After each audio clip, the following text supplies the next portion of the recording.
오늘 함께 은혜 받으실 말씀은 고린도전서 11장 17절부터 26절까지의 말씀입니다. 고린도전서 11장 17절에서 26절까지의 말씀 우리 다 같이 함께 합독하시겠습니다. 내가 명하는 이 일에 대해 너희를 칭찬하지 아니하나니 이는 너희의 모임이 유익이 못되고 도리어 해로움이라.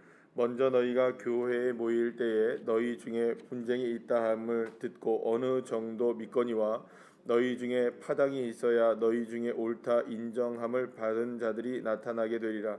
그런즉 너희가 함께 모여서 주의 만찬을 먹을 수 없으니 이는 먹을 때에 각각 자기의 만찬을 먼저 갖다 먹으므로 어떤 사람은 시장하고 어떤 사람은 취함이라. 너희가 먹고 마실 집이 없느냐? 너희가 하나님의 교회를 업신여기고 빈궁한 자들을 부끄럽게 하느냐? 내가 너희에게 무슨 말을 하랴? 너희를 칭찬하랴? 이것으로 칭찬하지 않노라.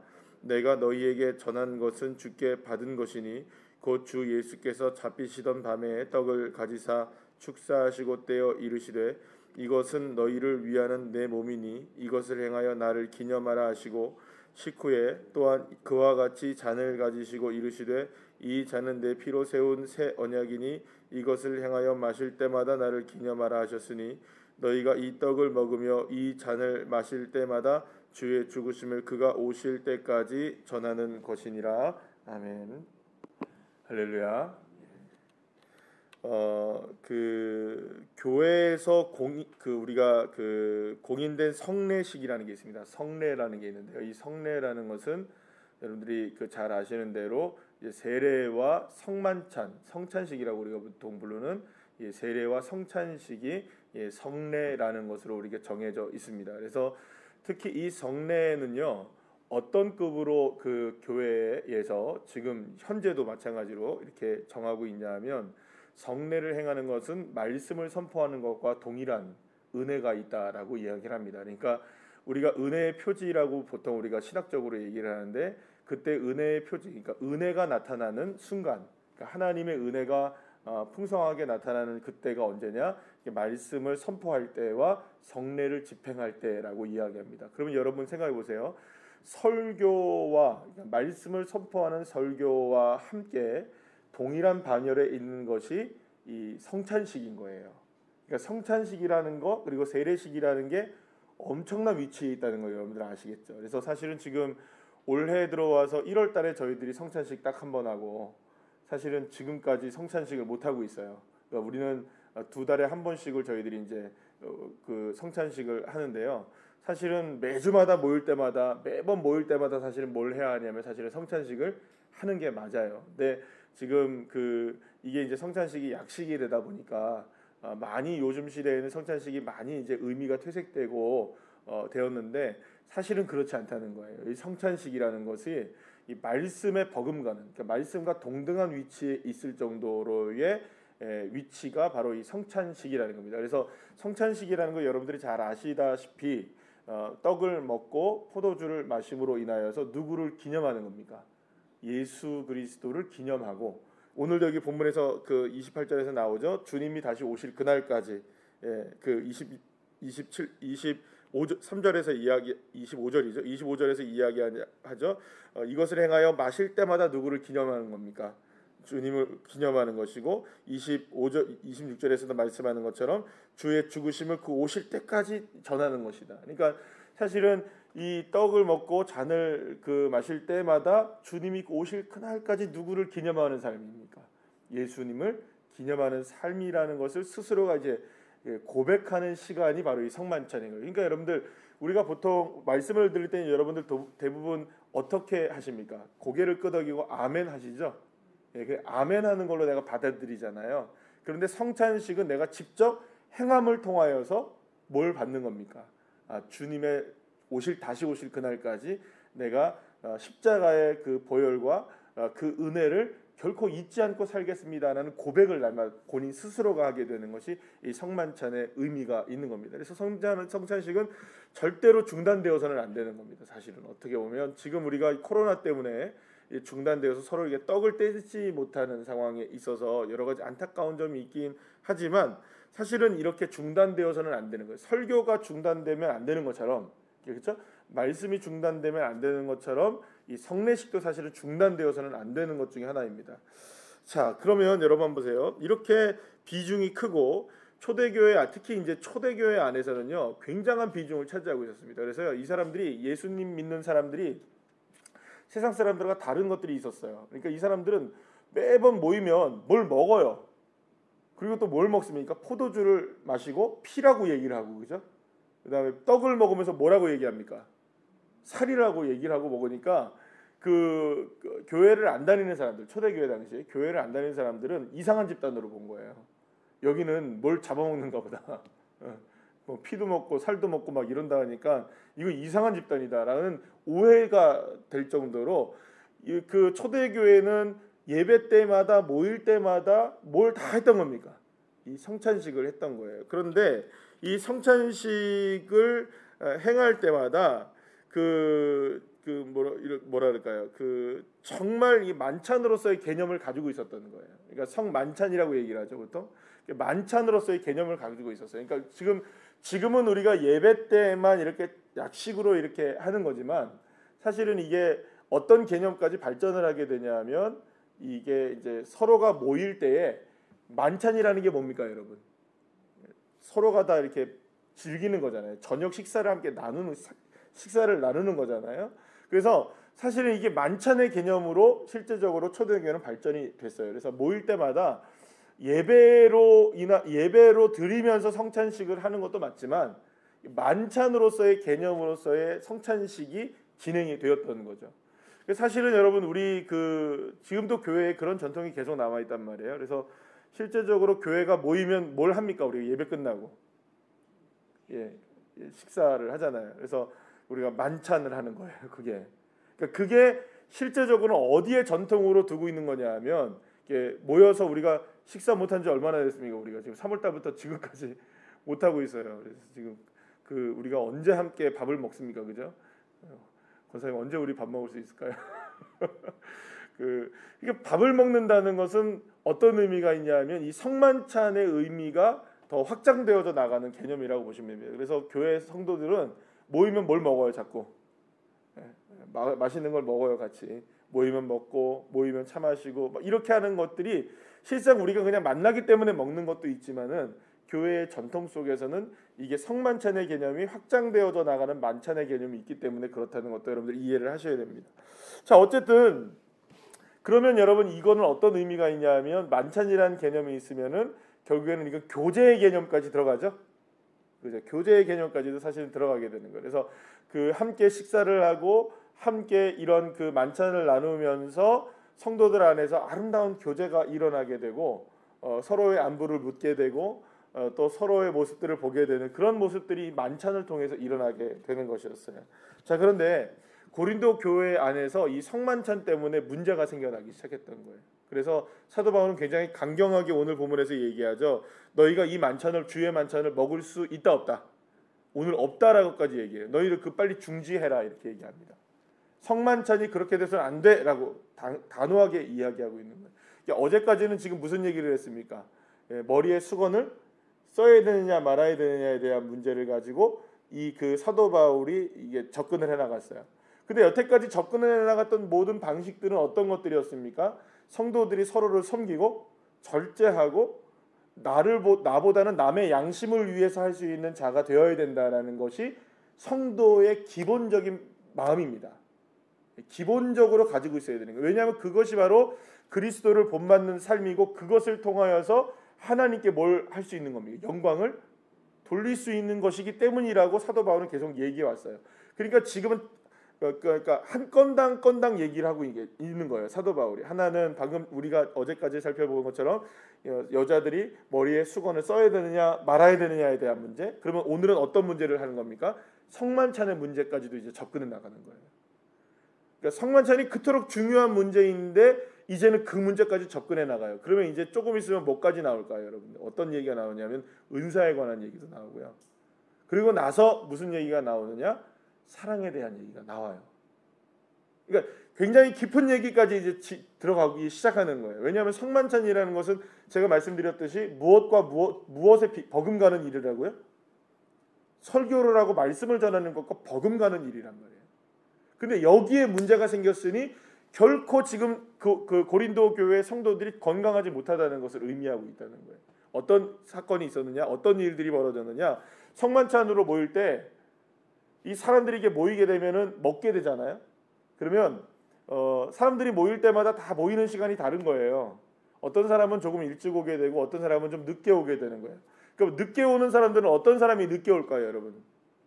바빠서 일이 많아서 늦게 오는 사람들도 있지만 어떤 사람들이 대부분 늦게 올까요? 일이 많아서 막 노동자들 있잖아요. 먹고 살기 힘들고 막 열심히 일을 해야만 하는 사람들은 나중에 오는 사람들이 많았던 거예요. 빈궁한, 여기서 오늘 본문에 보면 빈궁한 자들이라고 나오죠. 그래서 그러니까 가난한 사람들과 빈궁한 사람들이 조금 더 늦게 오게 되고, 그러니까 조금 더 시간이 많고 여유로운 사람들은 먼저 오게 된 거예요. 그러니까 먼저 와서 기다리다 보니까 배가 고파요, 안 고파요? 고픈 거예요. 그래서 주의 만찬으로 마련되어진 떡과 포도주를 함께 모여서 이 먹고 마셔야 되는데 이걸 먼저 먹고 마시는 사람들이 있었던 거예요. 왜냐하면 그냥 차려져 있으니까, 그러니까 그것을 뭐 내가 먼저 나도 주의 만찬을 그냥 참여한다 싶어서 그냥 나 혼자 그냥 먹고 마시면서, 어떤 사람들은 배부르게 먹고요, 어떤 사람들은 포도주에 취할 정도로 먹고. 그러니까 문제가 뭐가 생기겠어요, 여러분? 나중에 온 사람들이 먹을 게 없는 거예요. 그러니까 단순하게 먹을 게 없는 게 아니라 성만찬에 참여할 떡과 포도주가 없는 거예요. 그 왜 그러냐? 알고 보니까 앞에 있는 사람들이 다 먹은 거예요. 나만 먹으면 돼라는 게, 나만 은혜를. 그러니까 여러분들, 우리는 성찬식 하실 때 그 떡을 우리는 떼잖아요, 그죠? 빵을 떼는데 떡을 뗄 때 진짜 여기서 이렇게 보면요, 너무 소심하게 떼시는 분들이 많아요. 그러니까 입에다 물론 뭐 우리가 성찬식의 떡을 먹고 마시고 뭐 뜯고 씹고 이렇게 하는 건 아니지만, 그래도 뭔가 이렇게 들어가서 이게 그거를 사실은 뭐 녹이시는 분들도 계실 거고 씹으시는 분들도 계실 텐데, 그거야 뭐 여러분들의 마음이지만 뭔가 어느 게 들어갔다는 의미도 있어야 될 텐데, 세상에, 죄송합니다, 새벽부터 코딱지만큼 들어가가지고요. 그래서 제가 만약에 그렇게 청년들을 이게 하면요, 더 떼, 더 이렇게 너무 작게 떼니까 우리가 다른 사람을 위해서 아마도 모자랄까봐 그렇게 하시는 분들 계세요. 근데 어떤 분들은 탁 집었는데 너무 많이 떴어. 그러니까 그거를 굳이 또 잘라가지고 이제 이렇게 뒤집어가지고 잘라가지고 그걸 또 조각으로 만들어내고 가는 분들이 계세요. 그러면 누가 먹어요, 그거는? 제가 먹어요. 떼준 거 제가 먹어야지. 그러니까 사실은 어떤 분들은 많이 떼가기도 하고 어떤 분들은 너무 작게 떼가기도 해요. 작게 떼가시는 분들은 뭐 많이 떼가지고 원래 뭐 자기가 그렇게 하려고 한 건 아니고 집다 보니까 그렇게 된 거라고 저는 생각을 하는데요. 어쨌든 이렇게 하다 보니까 먼저 먹고 마시는 사람들이 생기니까 다음에 오는 사람들이 먹고 마실 게 없어진 거예요. 주님을 기억해야 하고 주님이 오실 때까지 우리가 주 예수님의 십자가의 사랑과 은혜를 경험하는 장이 되어야 할 이 성만찬이, 서로가 서로를 원망하고 업신여기는 자리, 먼저 온 사람들이 배불리 먹고 취해서 나중에 온 사람들이 먹지 못하는 일들이 벌어지게 되는 일. 그래서 오늘 본문에서 보면 그런 얘기를 하는 거예요. 오늘 22절 말씀에 보면 너희가 먹고 마실 집이 없느냐. 이 집에서 먹고 하라 좀. 그래서 나중에 이제 내일의 본문 말씀에서 그런 얘기가 나와요. 너희들 먼저 시장하걸랑 집에서 좀 먹고 하라 좀. 여기서 배부르려고 하지 말아라. 여기에서는 정말 우리가 함께 먹고 마심을 통하여서 예수 그리스도께서 오실 때까지 우리가 주님을 기념하는 삶을 사는 것에 목적을 두는 성만찬이 되어야 하는데, 뭐 그게 아니라 뭐 서로가 배고픈 거 막 채우려고 하다 보니까 그게 이제 문제가 되었던 거예요. 그러면 여러분, 성만찬이라는 개념을 다시 한번 생각해 보시면, 주님이 다시 오실 때까지 주님의 십자가와 부활을 생각하며 그리스도의 사람으로, 그리고 또 그리스도를 본받아 내가 주님 다시 오실 때까지 하나님의 영광을 위해 살겠습니다라고 하는 것이 성만찬이잖아요. 그러면 성만찬이면 가장 그걸 느끼면 가장 옆에 있는 누구부터 챙겨야 되는 거예요. 나도 물론 그렇게 살아야 되지만 내 주변에 있는 우리 성도들, 그 이웃들, 그 사람들을 위하여 내가 양보하고 내가 섬기고 내가 더 사랑하고 내가 절제하는 자리가 무슨 자리가 되어야 되는 겁니까? 성만찬의 자리가 되어야 돼요. 그러면 여러분 이건 성만찬의 개념만 여기에 해당될까요? 그렇지 않습니다. 교회에서 행하는 우리 성도들이 사는 모든 삶의 방식들이 동일하게 이것과 같은 거예요. 그리스도인이라면 우리가 어떻게 살아야 되는가? 내가 주의 성만찬을 통하여서 떡과 포도주를 먹음으로 주 예수의 십자가에서 흘리신 피와 그 살을 날마다 기념하는 삶을 산다면 내가 그렇게 살 수는 없죠. 예수 믿는 사람으로서 예수 안 믿는 사람에게라도 예수 믿는 사람의 모습이 보여져야 하는 게 맞는 거잖아요. 왜냐하면 우리는 떡과 포도주를 통해 주의 살과 피를 마시고 먹은 사람들이니까. 그런데 한국 교회와 우리들, 한국 교회라고까지 이야기할 필요도 없고 우리들 말입니다. 우리들은 과연 어떤가? 라는 것이죠. 우리는 과연 예수 그리스도의 십자가에 그 흘리신 피와 찢기신 살을 기념하는 삶을 살면서 우리가 서로를 향하여 절제하고 있는가? 서로를 섬기고 있는가? 사랑하고 있는가? 그래서 여러분 사실은 은사까지도 똑같은 개념으로 가는 거예요. 고린도 교회의 은사가 대단했다고 말씀드렸죠? 정말 은사가 대단했습니다. 고린도 교회는. 그런데 그 많은 은사들을 사용할 때 무엇을 기준으로 사용해야 되는 걸까요? 주 예수 그리스도의 본을 받고 있느냐? 내가 이걸 통해 하나님께 영광을 돌리느냐? 그렇다면 이웃은 어떻게 생각해야 됩니까? 그러니까 고린도 교회에서 끊임없이 제기하고 고린도전서를 통하여서 바울이 끊임없이 고린도 교회에 제기하고 있는 문제점 중에 하나는 뭐냐 하면 그럼 너희들은 예수님을 닮았느냐? 성만찬에서 여러분들 그러니까 고린도 교회 성도들은 예수님을 닮아 있는가? 또 성령으로 충만해야 될 은사에 있어서도 주님을 정말 닮아 있는가? 그러니까 모든 것들이 거기에 포커스를 맞추는 거예요. 그래서 고린도 교회를 향한 고린도전서의 그 가장 클라이막스는 고린도전서 13장이 되는 거예요. 그래서 맨 마지막에 뭐라고 해요? 그 중에 제일은 사랑이라고 정확하게 얘기를 해요.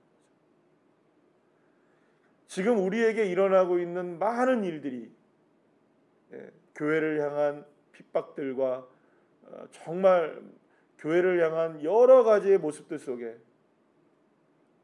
그런 일들, 저런 일들, 많은 모습들이 우리들이 보게 될 때 정말 가슴 아픈 일들이잖아요. 그런데 그거는 사실상 우리가 방치하고 우리가 했던 일들에 대해서 보응을 받는 겁니다. 결국에는 세상 사람들이 인정을 안 하는 거거든요. 그리스도인들을 통해 교회를 통해서요. 그게 마음에 와닿지가 않는 거예요. 어제 그 페이스북에 올라온 여러 가지 이제 글들을 이제 보면서 어떤 목사님 한 분이 어떤 교회가 플랜카드를 내걸었어요. 우리가 미안합니다. 우리가 더 잘하겠습니다. 그래도 교회가 지금 방역 수칙을 지키며 온라인 예배, 비대면 예배를 드리고 있습니다라고 교회가 현수막을 밖에다 걸은 거예요. 근데 그걸 두고 교계에서 목사님들끼리 갑론을박하는 글들이 올라온 걸 봤어요. 댓글을 쭉 봤어요. 어떤 분은 그 글을 쓰신 분들은 이런 거예요. 그게 그렇게 쓴다고 해서 될 일이냐? 빨리 그거 내려라. 이렇게 얘기한 분 있고 어떤 분은 그래도 용감하지 않느냐? 누구도 못하는 일들을 그분은 그렇게 하지 않았냐? 왜 비난하느냐? 이렇게 갑론을박이 막 이렇게 있었어요. 근데 그걸 보면서 제가 무슨 생각이 또 들었냐면 한국 교회가 아직도 멀었구나 하는 생각. 물론 그런 논의가 있어야 되긴 하지만 그거 가지고 갑론을박하고 목사들끼리 싸우고 있어요. 아니 플랜카드 걸고 안 걸고가 뭐 그렇게 크게 대단하게 철학적이고 신앙적입니까? 그게 걸 수도 있고 안 걸 수도 있고, 그 건 사람의 그 마음만 그냥 헤아려 주면 되고, 또 그 세상 사람들이 이해를 하든 못하든, 그걸 놓고 우리가 스스로가 이게 맞다 틀리다라는 이야기를 하면서 비난할 이유는 저는 없다고 생각하는데, 그러고 있는 거예요. 혼란스러워요. 지금 모든 것들이. 교회도 혼란스럽고, 성도들도 혼란스럽고, 목사들도 혼란스럽고. 저희 형님하고 제가 엊그제 전화 통화하면서 저한테 딱 그러더라고요. 야, 목사들이 잘해야 돼 그러더라고요. 잘해야지. 잘할게. 그랬어요. 저희 형이. 사랑하는 여러분, 정말 우리가 그 예수님을 믿는다면 그 믿음은 당연하게 무엇으로 드러나야 되느냐? 삶으로 드러나야 됩니다. 이거는 그 이론의 여지가 없는 것이죠.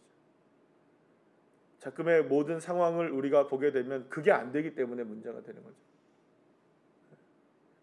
교회가 문을 닫았다. 비대면 온라인 예배를 드린다. 사실 여러분 온라인 예배를 드려보셔서 아시겠지만 온라인 예배가 예배입니까, 여러분? 솔직하게. 여러분들 예배 안 되는 것 우리가 말 안 해서 그렇지 예배 안 되시잖아요, 사실. 그게 되겠습니까? 집안에서 아무리 꽁꽁 문을 걸어 잠가도 그 작은 화면에 어떤 방식으로 예배를 참여해도 여러분들 예배가 되겠습니까? 요즘 그래서 여러분들 그런 예배를 드는데 VR 예배 아시죠? 이렇게 혹시 VR이라는 거 아세요? 여기다 이렇게 껴가지고 입체로 이렇게 하면 목사님이 그대로 앞에서 카메라를 보는 것처럼 360도로 돌아오면 교회가 다 보이고 이렇게 보인대요. 근데 그 국민일보에 그게 났어요. 근데 이게 VR이라는 게 이걸 하려면은 통신 사정이 좋아야 해요. 그러면 통신 사정이 안 좋으면 가다가 막 끊기는 거예요. 목사님 따닥따닥 이렇게 되는 거예요. 그러면 또 나중에 VR로 하게 되면 나중에 1시간 정도 예배들이 나면 어지러워요. 또 부작용이 있어요. 현장에 있는 감은 그게 준대요. 그런데 VR로 해봐도 문제가 있어요. 결국에는 현장에서 안 하면 안 돼요. 어려운 시대입니다. 현장에서 예배는 드려야겠고 또 이 지금 상황에서 온라인 예배를 안 드릴 수도 없고 그럼 우리가 불가피하게 선택해야 되는 게 뭘까라고 생각해 보면 이 답은 나와요. 어떻게 해야 되느냐? 여러분 성만찬까지 지금 중지시키고 있는데요.